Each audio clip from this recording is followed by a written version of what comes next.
नमस्कार, बहुत स्वागत है। मैं हूं आपके साथ अबू हुरैरा और आप देख रहे हैं JKLH प्राइम टाइम। साल 2023 जाते जाते जम्मू कश्मीर में आतंकियों ने कई नापाक मंसूबों को अंजाम दिया। खासकर जम्मू खित्ते में कई आतंकी हमले हुए। अब नए साल यानी साल 2024 में सरकार कोई जोखिम मोल नहीं लेना चाह रही है और इसीलिए जम्मू कश्मीर से आतंकवाद को जड़ से उखाड़ फेंकने के लिए केंद्र सरकार ने सिक्योरिटी फोर्सेस के साथ मिलकर बड़ा मंसूबा तैयार किया है। दिल्ली में हुई हाई लेवल की बैठक में कई अहम मुद्दों पर चर्चा हुई, जिसमें सुरक्षा एजेंसियों की संवेदनशील क्षेत्रों में अब तैनाती की जाएगी। आतंकवाद के खिलाफ जीरो टॉलरेंस की जो नीति है, जो पॉलिसी है, वो लगातार जारी रहेगी। आतंकी इकोसिस्टम पूरी तरह से तबाह बर्बाद किया जाएगा, नष्ट किया जाएगा। शांति और स्थिरता बनाए रखने पर फोकस किया जाएगा, जोर दिया जाएगा। आतंकवाद के जो समर्थक हैं, जो मददगार हैं, उनकी पहचान की जाएगी और उनके खिलाफ सख्त से सख्त कदम उठाया जाएगा। इसके अलावा आतंकवाद के जो मददगार हैं, उनकी पूरी तरह से जांच पड़ताल की जाएगी, उनकी पहचान की जाएगी। तो अब जड़ से आतंकवाद को उखाड़ फेंकने की जम्मू कश्मीर में तैयारी हो गई है।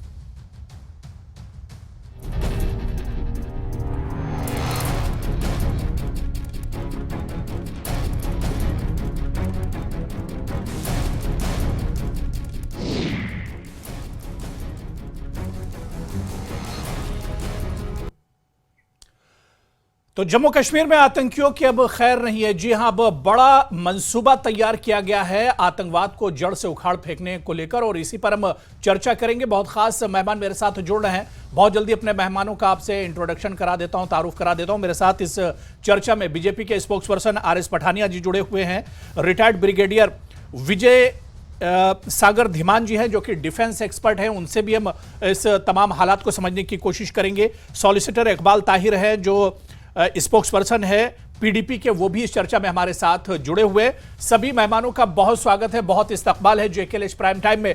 मैं सबसे पहले धीमान जी आपसे ही शुरुआत करना चाहूंगा। जम्मू कश्मीर की जो सिक्योरिटी सूरत हाल है उससे बहुत अच्छे से आप समझते हैं, बहुत करीब से आपने तमाम चीजों को देखा है। नया साल शुरू होते, क्योंकि साल 2023 में हमने देखा कि जम्मू और कश्मीर और खासतौर से जम्मू में कई आतंकी घटनाएं हुई। धीमान जी, अब क्या लग रहा है, जिस तरह की दिल्ली में मीटिंग हुई है, जितने हाई लेवल के अफसरान थे सबको इसमें बुलाया गया, यहां तक कि LG भी शामिल थे, DGP भी इस मीटिंग में मौजूद थे, अमित शाह खुद इस मीटिंग में मौजूद थी, उन्हीं की सरपरस्ती में ये बैठक हुई है। NIA के चीफ इसमें मौजूद थे और आर्मी चीफ भी इसमें मौजूद थे। इस बैठक को किस तरह से देखा जाए? क्या अब 2023 में जो गलतियां हुई थी उन्हें 2024 में सरकार दोहराना नहीं चाह रही है? देखिए, जहां तक इस बैठक का सवाल है, ये में एक अगला कदम है। मैं ये मानता हूं कि जो हमारी इंसर्जेंसी का इतिहास है, स्पेशली जो अभी रजौरी पुंछ में शुरू हुआ है, इसके कारण है। एक कारण तो चाइना के ऊपर जो हमारी डिप्लॉयमेंट हुई है, एक्स्ट्रा डिप्लॉयमेंट वो यहां से निकाल के दी है, एक वो कारण है। प्लस पाकिस्तान में जो इलेक्शन है 8 फरवरी को, उसकी वजह से ये जो अब गतिविधियां तेज हुई हैं, उसकी वजह से हुई हैं। क्योंकि जो आतंकवादी है या अटैकर है, वो डिफेंडर से हमेशा एक कदम आगे रहता है, वो अपनी स्ट्रैटेजी बदलता है। हमने यहाँ स्ट्रैटेजी भी बदलते देखी है और उसके साथ में शिफ्ट होते भी देखा है from valley to Rajouri Poonch area. और मैंने आज पहले भी बताया कि एक यूनिफाइड हेडक्वार्टर्स था जो सिनर्जाइज करता था सारे ऑपरेशंस को, चाहे वो सेना का हो, पुलिस का हो, इंटेलिजेंस एजेंसीज हो, पैरामिलिट्री फोर्सेस हो, कोई भी हो। परंतु वो यूनिफाइड हेडक्वार्टर्स, जब मैं खुद पोस्टेड था वैली के अंदर 3 बार इंसर्जेंसी ग्रेड में, चौथी बार मैं United nation military operation group जो इंडिया पाकिस्तान का गुपकार रोड पे है उसमें था, तो मैंने देखा था वो जो उस वक्त जो लोकल गवर्नमेंट थी, गवर्नमेंट ऑफ द डे, चाहे जो भी उनके मुद्दे रहे होंगे, वो इस हेडक्वार्टर को फंक्शन नहीं करने देते थे। एज रिजल्ट हमारे को वो रिजल्ट्स नहीं मिल पाते थे जो मिलने चाहिए as per the effort diploid. तो अभी क्या है कि जो कमान है 370 जाने के बाद, वो सारी की सारी MHA में आई है और सारा यूनिफाइड हेडक्वार्टर्स फंक्शन हो रहा है। सारी एजेंसियां एक समन्वय के साथ मिलकर के काम कर रही हैं। और धीमान जी एक चीज और जोड़ना चाहूंगा। धीमान जी, बड़ी अच्छी बात आपने कही कि किस तरह की तैयारियां की जा रही है आतंकवाद को जड़ से उखाड़ फेंकने के लिए, क्योंकि आने वाले दिनों में पाकिस्तान में अब चुनाव होने वाले हैं। ऐसे में यह चैलेंज कितना बड़ा होगा, क्योंकि पाकिस्तान चुनाव से फोकस हटाने के लिए एक तरह से इस तरह की जो नापाक हरकतें हैं वो भी करने की कोशिश करेगा? कितना बड़ा ये चैलेंज होगा? बिल्कुल सही बोला आपने। अगर आपको याद हो तो ये सरगर्मियां शुरू हुई थी जनवरी 2023 में, जी। जब पहले हमारे पास पहला केस हुआ था डांगरी के अंदर, फिर भट्टा हुआ, फिर कांडी हुआ, फिर ये अपने होते रहे चुटपुट इंसिडेंट्स मुगल रोड के ऊपर। अभी दिसंबर के महीने में आईएसआई और पाकिस्तान ने मिलकर ये बनाया है कि किसी तरीके से सरगर्मियां तेज करिए, क्योंकि चुनाव हिंदुस्तान में भी हैं। तो मोदी जी उस चुनाव के लिए आने में शायद जोश में आके कोई बालाकोट या उड़ी जैसी स्ट्राइक करेंगे पाकिस्तान के ऊपर, जो करनी चाहिए, क्योंकि इस वक्त 250 आतंकवादी सरहद के पार लॉन्च पैड्स पे इंतजार कर रहे हैं। तो अगर वो ऐसी हरकत करते हैं तो पाकिस्तान की जो पॉलिटिकल एस्टैब्लिशमेंट है उनको एक मुद्दा मिल जाएगा इंडिया के अगेंस्ट बात करने का। तो उसकी वजह से ये कर रहा है। और जहां तक इस पर्टिकुलर मीटिंग का सवाल है, ये उस मीटिंग में एक अगली कड़ी है। ये यूनिफाइड हेडक्वार्टर्स के भी ऊपर जाके नेक्स्ट स्टेप पे आकर के जो अमित शाह ने जो फैसला लिया है कि इसको हमने जड़ से खात्मा करना है, तो उसके लिए ये मीटिंग करी गई है। और शायद मेरे ख्याल में अच्छे कदम भी निकलेंगे। परंतु मेरी सजेशन यहाँ पे ये है कि बूट्स ऑन ग्राउंड बढ़ाने के बजाय आप अपनी इंटेलिजेंस एजेंसीज को और सुदृढ़ करिए, ताकि इंटेलिजेंस एजेंसीज आपके बंदों को पकड़े जो ओवरग्राउंड वर्कर्स हैं, स्लीपर सेल्स हैं, जो हवाला से मनी ट्रांसफर करते हैं या ड्रग्स का काम करते हैं या पत्थर मारों को इकट्ठा करते हैं, उनको पकड़ के एलिमिनेट करिए। जो हमारी एजेंसीज लाइक एनआईए है, एसआईए है, आईबी है, ये सब बड़े बिल्कुल, यानी अब कहीं कहीं पर कमी ना रह जाए, क्योंकि आतंकवाद जहां पर कमी रह जाती है आतंकवादी और हमारे जो दुश्मन है उसका फायदा उठा लेते हैं। तो ऐसे में कहीं पर कोई कमी नहीं रहनी चाहिए। और बड़ी अच्छी बात धीमान जी ने कही है कि जहां पर कमी है उस पर एक तरह से फोकस करने की जरूरत है। मेरे साथ एक और खास मेहमान जावेद बेग जी, जो सोशल एक्टिविस्ट हैं, वो भी हमारे साथ इस चर्चा में जुड़े हुए हैं। जावेद बेग साहब, आपका भी बहुत शुक्रिया जेकेएलएच प्राइम टाइम में जुड़ने के लिए। मैं सॉलिसिटर इकबाल ताहिर जी आपके पास आना चाहूंगा। इकबाल ताहिर जी, 2023 में हमारा काफी जानी और माली नुकसान हुआ है आतंकवाद की वजह से। पीडीपी और आप लोग हमेशा इस बात को फोकस करते हैं कि पाकिस्तान से बातचीत होनी चाहिए, टेबल पर आना चाहिए। आखिर दुश्मन के लिए जो हमारे लिए जान और माल का खतरा हमेशा बना रहता है, उसके लिए इतना सॉफ्ट लाइन लेकर आप आखिर क्यों चलते हैं, या कब तक चलते रहेंगे? देखिए, जब से ये सरकार बनी है जी, तब से इन्होंने हमेशा सिक्योरिटी का जो इशू है और टेररिज्म का जो इशू है, इसको एक इलेक्शन प्लान बनाया है और इसके नाम पे वोट्स बटोरे हैं। लेकिन जब आप रियलिटी में देखते हैं, ना यहाँ पे सिक्योरिटी सिचुएशन इम्प्रूव हुई है और ना टेररिज्म को ये खत्म कर पाए हैं।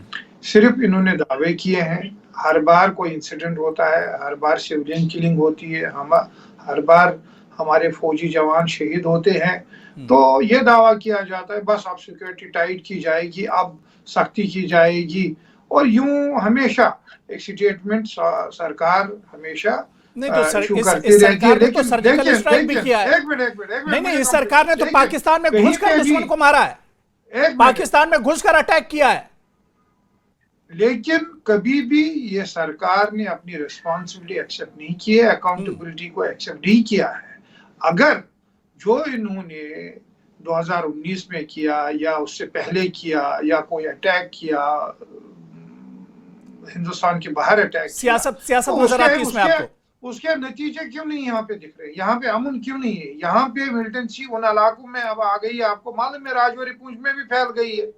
तो ये दावा करना कि हमने जी जो यहाँ पे टेररिज्म है उसको खत्म कर दिया, सिक्योरिटी सिचुएशन को बेहतर कर दिया, ये बिल्कुल जुमले हैं और हवाबाजी है। हकीकत में जो यहाँ की सिचुएशन आर एस पठानिया जी, देखिए, बिगड़ चुकी है। इसमें भी सॉलिसिटर इकबाल ताहिर जी को पीडीपी को सियासत नजर आ रही है, और जो आंकड़े उन्होंने रखे हैं कि बयानबाजी खूब हुई कि ऐसा करेंगे वैसा करेंगे, लेकिन जमीन पर कुछ नजर नहीं आ रहा है पीडीपी को। अबू जी, बहुत बहुत शुक्रिया, धन्यवाद आपका और आपके चैनल का, आपने मुझे मौका दिया अपना व्यू पॉइंट शेयर करने का। जम्मू कश्मीर के लोगों की रक्षा और सुरक्षा जी, इसी के साथ साथ जीरो टॉलरेंस आतंकवाद के विरुद्ध सरकार की रीति और सरकार की नीति है। मैं दो that is not a political argument, this is a universally accepted and an acclaimed fact. नहीं, इसका जवाब तो देना पड़ेगा जो यहाँ पर इकबाल ताहिर जी ने कहा है कि सिर्फ इलेक्शन के टाइम पे इस मुद्दे को उठाया जाता है। इसका तो जवाब दीजिए कम से कम। जी, मैं उसी पे कह रहा हूं कि पिछले चंद वर्षों में एक यूनिवर्सली एक्सेप्टेड और एक्लेम्ड फैक्ट है कि आतंकवाद में बहुत बड़ी गिरावट जम्मू एंड कश्मीर में आई है। ये हम कभी नहीं कहते कि हमने आतंकवाद को जड़ से उखाड़ के जम्मू कश्मीर से फेंक दिया, क्योंकि इस आतंकवाद का जो हिस्ट्री ट्रैक रिकॉर्ड 6-7 दशकों से पाकिस्तान के हैंडलर्स हैं, पाकिस्तान फिर चाइना की मदद से और बाकी भी अपने मित्रों की मदद से जम्मू कश्मीर की टेरिटरी में कई स्लीपर सेल्स और कई किस्म की एक्टिविटी के अपने ऑपरेशनल चैनल्स पाकिस्तान ने बनाए हैं। लेकिन मेजर सक्सेस जो है भारत की सिक्योरिटी फोर्सेस को बोला, पहली बार एक सरकार है जो टॉलरेबल टेररिज्म और intolerable terrorism means terrorism, tolerable intolerable कुछ नहीं होता। अब यासिर मलिक देश के प्रधानमंत्री के साथ चाय पीने नहीं जाएंगे, उनको हिसाब देना पड़ेगा अपना। यहाँ पे आपने देखा होगा अभी 23 आतंकवादी हैं जो किश्तवाड़ जिले के हैं, जिनको नोटिफाई करके अब उनकी प्रॉपर्टी कुर्क करने का जिसे कहते हैं रास्ता वहां के स्थानीय प्रशासन ने शुरू किया है। आज की जो कल की जो बैठक है अमित शाह जी सवाल यहाँ पर पठानिया जी, जो सवाल यहाँ पर इकबाल ताहिर ने उठाया है कि साल 2023 जब शुरू हो रहा था तब भी जम्मू रीजन में बड़ा आतंकी हमला हुआ था। साल 2023 खत्म होते होते भी 21 दिसंबर को जम्मू रीजन में बड़ा आतंकी हमला हुआ। फर्क क्या आया एक साल में? कितना बदलाव आया? आतंकवाद पर कितना काबू पाया गया? ये सवाल उठा रहा है। 70% का डिक्लाइन। आप आंकड़ों को अगर मापें, नंबर ऑफ फॉरेन जो मर्सिनरी आए हैं, उन मर्सिनरी के साथ जो नंबर ऑफ जो ऑपरेशंस हैं, नंबर ऑफ कोलेटरल डैमेज हैं या नंबर ऑफ सिक्योरिटी और सिविलियन किलिंग्स हैं, देयर इज 70% ड्रॉप।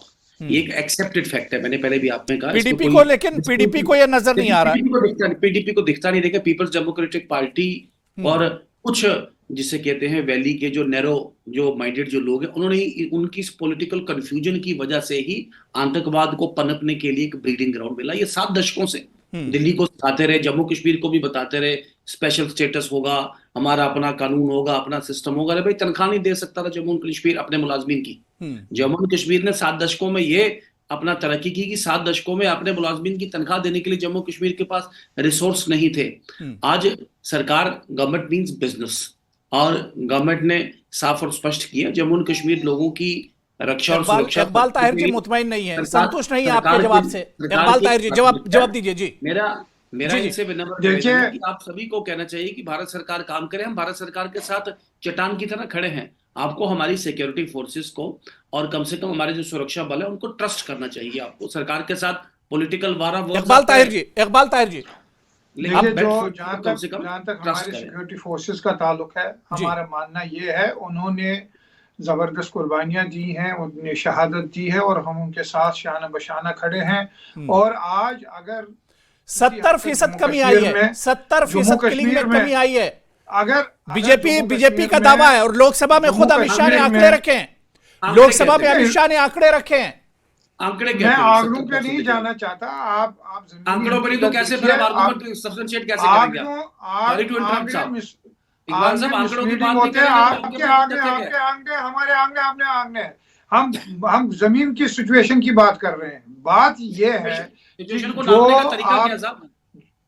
आप आंकड़ों की बात नहीं करेंगे, आप कह रहे हैं कि जम्मू कश्मीर के सरकार के पास अपने मुलाजिमों को तनख्वाह देने की वो कैपेसिटी नहीं थी। वो किस वजह से नहीं थी?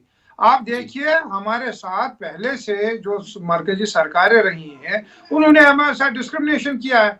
हमारा पानी दूसरे मुल्क को दे दिया और पंजाब का पानी यहाँ रखा। हमारे पावर प्रोजेक्ट्स वो सेंट्रल पूल में जा रहे हैं और हमें बिजली नहीं है। हम कहाँ से बढ़ेंगे? हम कैसे प्रोग्रेस करेंगे? हमारे रिसोर्सेज कैसे बनेंगे?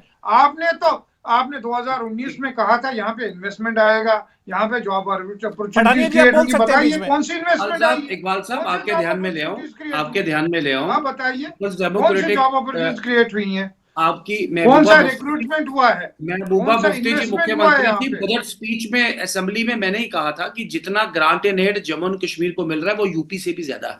आप कह रहे हैं केंद्र सरकार डिस्क्रिमिनेट करता है।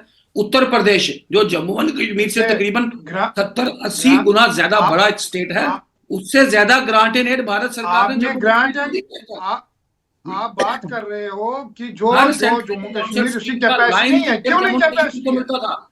जम्मू कश्मीर क्यों नहीं दे पाया? सरकार की भी जिम्मेदारी थी कि कैपेसिटी डेवलप करे, उन्होंने कभी कैपेसिटी डेवलप करने नहीं दी, उन्होंने हमेशा डिपेंडेंट रखा, वो डिपेंडेंट रखना चाहते हैं। कैपेसिटी इसलिए डेवलप नहीं हो पाई साहब कि आपने आने नहीं दिया किसी को, आपने माहौल बना के रखा, किसी ने नहीं रोका है। आपने एक जो पॉलिटिकल नैरेटिव बनाया उस पॉलिटिकल नैरेटिव में को आने के लिए तैयार नहीं। 370 हटाने के बाद कोई बिजनेस तैयार नहीं हुआ, कोई व्यापारी। देखें जम्मू कश्मीर एक आईटी हब, जब तक यहाँ पे कॉन्फ्लिक्ट खत्म नहीं होगा, जब तक यहाँ पे कॉन्फ्लिक्ट खत्म नहीं होगा, जब तक यहाँ पे अमन नहीं आएगा, तब तक कौन सी डेवलपमेंट होगी, तब तक कौन सी इन्वेस्टमेंट होगी? जब तक आप कॉन्फ्लिक्ट को खत्म नहीं करेंगे, इसी अमन की बात कर रही है सरकार, इसी अमन के लिए इस पर गौर फिक्र किया जा रहा है, इसी अमन के लिए बैठकें की जा रही हैं, इसी अमन के लिए कहा जा रहा है कि आतंकवाद को जड़ से खत्म किया जाएगा, ताकि लोग अब जम्मू कश्मीर में अमन चाह रहे हैं, लोग जम्मू कश्मीर में अमन चाह रहे हैं कि अब अमन होना चाहिए। बहुत हो गया आतंकवाद, बहुत हो गई किलिंग, बहुत लोग मारे जा चुके, बहुत खून बह चुका है। मैं ब्रिगेडियर धीमान जी आपके पास आना चाहूंगा। धीमान जी आप कुछ कहना चाह रहे हैं? धीमान जी जल्दी से बात रखिए जी। मैं पॉलिटिकल डायलॉग को सुन रहा था और काफी मुझे इंटरेस्टिंग लगा जी। यहाँ पे इलेक्शन की बात हो रही है, पार्टी की बात हो रही है, मगर मैं एक रिक्वेस्ट कर रहा हूं मैं सारे पॉलिटिकल क्लास को कि इस चीज को पॉलिटिसाइज मत करिए। बहुत अच्छी बात, बिल्कुल। लड़ाई चल रही है, जब ये लड़ाई खत्म होगी तो तब आप बैठ के दो हाथ कर लेना साथ में। इस वक्त मुद्दा ये है कि ये जो हो रहा है, आपका जवाब दे रहा हूं मैं कि खत्म हुआ नहीं हुआ, आंकड़े कितने हैं वो इम्पोर्टेंट नहीं है जी। इस वक्त चाइना का मुद्दा था, उन्होंने शुरू किया कि हमने 2 फॉर्मेशन को यहां से निकाल के डाला LAC के ऊपर, वो चाहते हैं कि वो वापस जाएं, इसलिए एरिया को डिस्टर्ब किया उन्होंने। पाकिस्तान का मुद्दा था इलेक्शन का, वो चाहते हैं कि मोदी जी इलेक्शन के दबाव में आके कोई बालाकोट जैसे स्ट्राइक करें ताकि उनको उसका फायदा मिले अपनी डोमेस्टिक पॉलिटिक्स में। तो उन चीजों को छोड़िए, टाइमिंग्स की बात है। जहां तक ऑपरेशन की बात है, वैली से लोग भाग चुके हैं, टेररिस्ट भाग चुके हैं, अब वो आया राजौरी पुंछ में, अभी उनको यहां से भी भगाया जाएगा। तो हर ऑपरेशन को स्ट्रेटेजी जब बदली जाती है सिक्योरिटी फोर्सेस की, तो उसमें समय लगता है।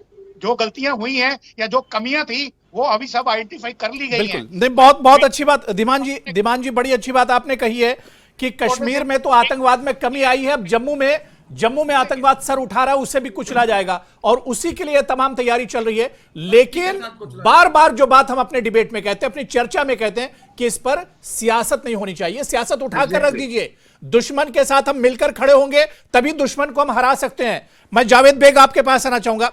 जावेद बेग जी, एक बात आपको याद होगी कि राजनाथ सिंह जी जब जम्मू दौरे पर आए थे उस वक्त भी उन्होंने ये बात कही थी कि ह्यूमन राइट्स का ख्याल रखा जाए, आतंकवाद खत्म किया जाए, आतंकियों को मारा जाए, दहशतगर्दों को मारा जाए, उन्हें अंजाम तक पहुंचाया जाए, जड़ से उखाड़ फेंका जाए, लेकिन जो बेकसूर हैं उनका नुकसान ना होने पाए। और यही बात अमित शाह जी ने भी कही है, राजनाथ सिंह ने भी यही बात कही थी कि बेकसूर इसमें एक तरह से मुलविस ना होने पाए, बेकसूरों का नुकसान ना होने पाए।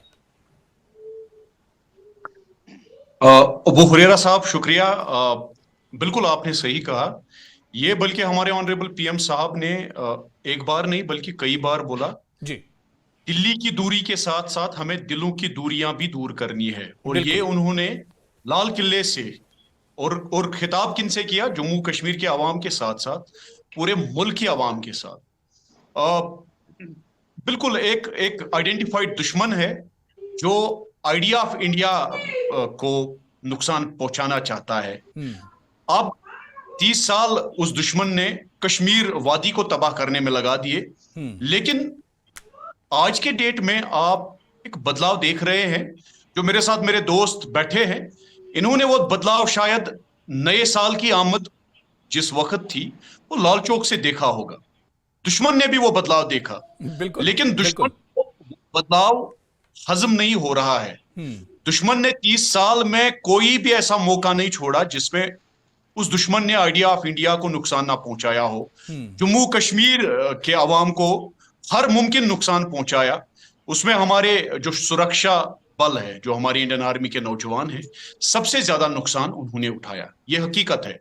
ये जम्मू कश्मीर का ही एक नौजवान आज इस बड़े प्लेटफॉर्म से पूरे कौम को कहना चाहता है कि हमारे जम्मू कश्मीर में जावेद बेग जैसा नौजवान आज खुली फिजा में अगर बात कर पाता है, उसका क्रेडिट यहां जो एक एक फौजी नौजवान है, जो इस वक्त कड़ाके की ठंड में सियाचिन के ग्लेशियर पे है, जो श्रीनगर में इस टाइम -3 चल रहा है या मेरे डिस्ट्रिक्ट बडगाम में -5 चल रहा है, वो इस वक्त कहीं सड़क पे खड़ा होगा। मेरा जो फौजी नौजवान है, वो मेरी सुरक्षा के लिए अपनी जवानी, अपना पूरा सुख चैन, अपने अच्छे दिन वहां सड़क पे रहकर गुजारता है। हमें ये बात समझनी है। और अगर वक्त चलते कहीं कोई इक्का दुक्के वाकयात हुए, मैं क्रेडिट देना चाहूंगा और सलाम करता हूं मैं हमारे फौजियों को। कहीं पे अगर उनसे कोई खता, कोई गलती हुई, उन्होंने हमेशा सर उठाकर उस गलती को एक्सेप्ट किया। इसका तो हम बदला दे ही नहीं सकते हैं। जिस तरह से हमारे जवान पूरे मुल्क की हिफाजत कर रहे हैं, हम लोगों की हिफाजत कर रहे हैं, इसका तो हम कोई बदल नहीं दे सकते। उनका शुक्रिया ही सिर्फ अदा किया जा सकता है। उनकी बहादुरी को, उनकी हिम्मत को हम सिर्फ सलाम कर सकते हैं, सैल्यूट कर सकते हैं बस। मैं सॉलिसिटर इकबाल ताहिर जी आपके पास आना चाहूंगा। इकबाल ताहिर जी, बहुत हो गया जम्मू कश्मीर में आतंकवाद, जानी नुकसान सबका हुआ है, सारे लोग मुतासिर हुए इस आतंकवाद से। क्या नहीं लग रहा है आपको कि अब आतंकवाद खत्म होना चाहिए? और केंद्र सरकार जो चाह रही कि सख्त से सख्त कदम इसके खिलाफ उठाया जाएगा ताकि आतंकवाद खत्म हो। सारे लोग इसमें मुतासिर हुए हैं, सारी पार्टियों के लोग मारे गए हैं। जम्मू कश्मीर कब तक इसे एक तरह से सहता रहेगा? अब खत्म होना चाहिए। जावेद ताहिर, इकबाल ताहिर जी, देखिए, कौन नहीं चाहता कि यहाँ पे जो आतंकवादी है या जो मिलिटेंसी है वो खत्म क्यों ना हो। हम सब चाहते हैं कि ये खत्म हो, क्योंकि इतना खून बहा है, लोग यतीम हो चुके हैं, औरतों के सर से उनका साया उठा है, नौजवान मारे गए हैं, हमारे फौजी जवानों की शहादत हुई है। तो हर कोई शख्स जम्मू कश्मीर का वो ये चाहता है कि यहाँ पे अमन हो, यहाँ पे क़याम अमन हो। लेकिन सवाल ये है नहीं, इस पर जब अमन की बात होती है फिर ये कहा जाता है कि बातचीत की जाए। फारूक अब्दुल्ला कभी ये मुद्दा उठाते हैं, कभी महबूबा मुफ्ती पाकिस्तान से बातचीत कर राग अलापती हैं। देखिए, ओपिनियन डिफरेंट हो सकता है, आपका अप्रोच डिफरेंट हो सकता है, लेकिन हम सब चाहते हैं कि यहाँ पे अमन हो।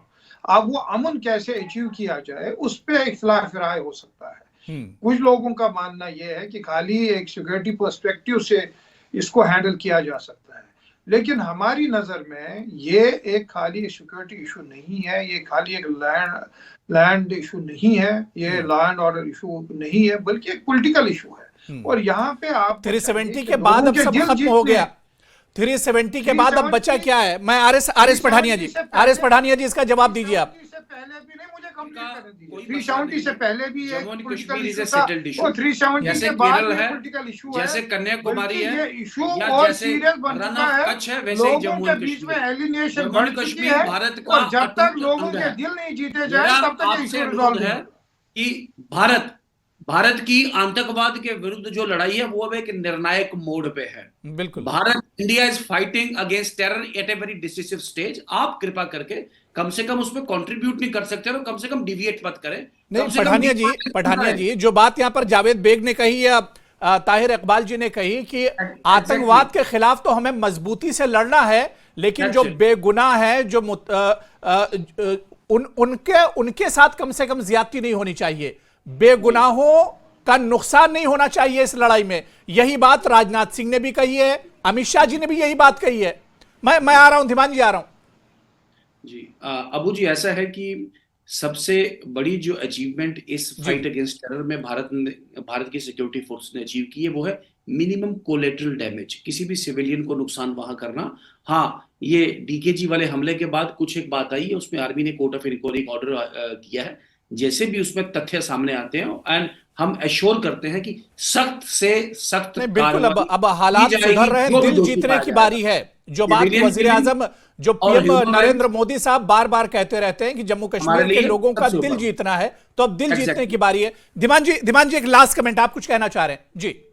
देखिए मैं ये कहना चाह रहा हूँ कि अभी जो ये मीटिंग हुई है जी हमारे जो आर्मी के, जम्मू कश्मीर पुलिस के हमारे जी नए डीजी हैं, हमारे आर्मी कमांडर हैं, बहुत कॉम्पिटेंट लोग हैं, ये बड़ी अच्छी रणनीति बनाएंगे। परंतु उनको आपके माध्यम से एक सजेशन है, क्योंकि आपकी इस डिबेट में बार बार बात आई कि कोई निर्दोष मारा ना जाए, बिल्कुल सिविलियन मारा ना जाए, कोलैटरल डैमेज ना हो। परंतु मैं आपको ये भी बता दूं कि आर्मी इसका पूरा ख्याल रखती है, पुलिस पूरा ख्याल रखती है कोलैटरल डैमेज का, क्योंकि कॉन्स्टिट्यूशन ऑफ इंडिया में बोला गया है कि आप उसका ख्याल रखेंगे और they fight with one hand tied behind, उसकी वजह से हमारी कैजुअलिटीज होती हैं। परंतु फिर भी मैं आपको ये बताना चाहूंगा कि जो ये निर्दोष लोग बोलते मारे जाते हैं, इसमें अब हम गवर्नमेंट के ऊपर या सिक्योरिटी फोर्सेस के ऊपर उसका रिस्पॉन्सिबिलिटी का ठीकरा फोड़ना बंद करें। हमें एज सिटीजन्स भी इसमें भागीदारी करनी है, एक इंटेलिजेंस सिस्टम को हमने इंप्रूव करना है as a citizen. Iqbal ji जल्दी से जवाब दीजिए, अब समय मेरे पास बचा नहीं है जी। इकबाल ताहिर जी कुछ कह रहे हैं। एक बात से एग्री नहीं कर रहा हूँ, ह्यूमन राइट्स अब्यूज पे भी जीरो टॉलरेंस होनी चाहिए, चाहे कोई भी हो, चाहे सिक्योरिटी का फोर्सेस हो, चाहे मिलिटेंट हो, ह्यूमन राइट्स पे भी जीरो टॉलरेंस होनी चाहिए। खाली मिलिटेंसी पे जीरो टॉलरेंस नहीं चलेगी। जब तक आप लोगों के दिल नहीं जीतोगे तब तक आप मिलिटेंसी को खत्म नहीं कर पाओगे। ह्यूमन राइट्स पे भी जीरो टॉलरेंस, बेफिक्र रहे। हाँ बिल्कुल। चलिए, नहीं बिल्कुल बहुत अच्छी बात है कि आतंकवाद के खिलाफ भी जीरो टॉलरेंस और ह्यूमन राइट्स पर भी जीरो टॉलरेंस होना चाहिए। ह्यूमन राइट्स पर कोई नुकसान नहीं पहुंचना चाहिए और इस पर केंद्र सरकार भी बार बार जोर दे रही है। पीएम नरेंद्र मोदी जी भी इस पर बार बार बयान दे रहे हैं कि ह्यूमन राइट्स का वायलेशन नहीं होना चाहिए, इंसानी जानों का नुकसान इसमें नहीं होना चाहिए। और जम्मू कश्मीर में अब आतंकवाद और आतंकवाद के जो सहयोगी हैं उनके गिने चुने दिन बचे हैं, क्योंकि अब फाइनल अटैक होगा जम्मू कश्मीर में आतंकवाद पर। बहुत बहुत शुक्रिया सभी मेहमानों का मेरे साथ जुड़ने के लिए। आरएस पठानिया जी, जावेद बेग साहब, ब्रिगेडियर धीमान जी और सॉलिसिटर इकबाल ताहिर जी, सभी का बहुत बहुत शुक्रिया चर्चा में जुड़ने के लिए। तो जेकेएलएच प्राइम टाइम में आज फिलहाल इतना ही, कल फिर बड़े इशू के साथ हाजिर होंगे। नमस्कार।